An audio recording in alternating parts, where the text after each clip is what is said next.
Today's conversation is going to be frank and fearless. As we are getting it right, we need to know what we need to do to get it right. Now, I'm a proud Torrens University student, and I'm proud of my connections that I made with everyone involved. Just like that, my whole world came crashing down. Jessie, a highly regarded Torrens graduate, soon became very ill.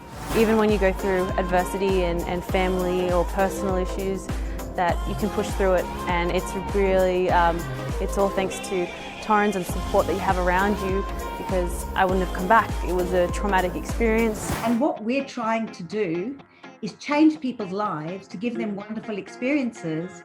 But then if you put the organizational lens on it and your business hat on, you want those people to tell your stories. You want them to go out and say, oh my goodness, at Opal we had such a wonderful experience. The fundamental belief we have at Opal Healthcare is that human connection is at the heart of human well-being. We just make sure that we are there for people and we are rolling the rocks out of their paths, and that they know that they're important. So if you talk about people's why and they know that and have a sense of purpose, that's great. But people also need to know what to do.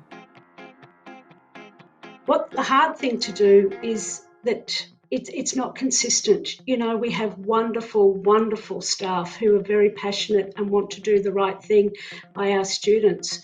But, you know, some of the ways that we do and respond to our students is not always consistent. You know, because insights are what make people understand other people. I'd also allow that emotion to guide a response. Make sure our humans and our digital assistants pick up on annoyance and anger.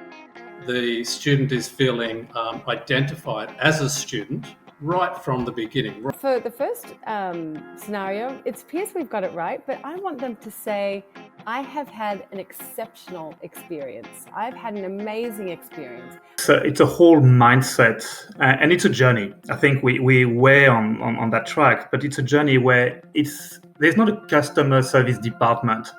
It's not the responsibility of one person. I think it's the responsibility of the whole journey. This student wants you to relate, and you need to understand that they're frustrated. I think the worst feeling is, as a student, being blocked or move aside or not being heard. During the pandemic at both of our universities in the United States, one of the things that our professors proactively did was to set up these virtual study halls.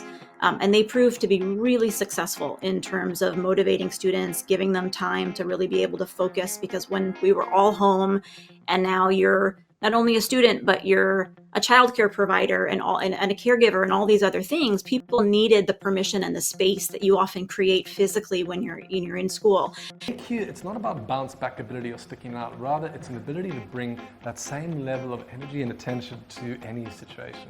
It's almost all EQ and AQ. Being supportive and caring. Being creative, entrepreneurial. Embracing rapid decision making. Being comfortable with ambiguity. And that all sounds pretty familiar.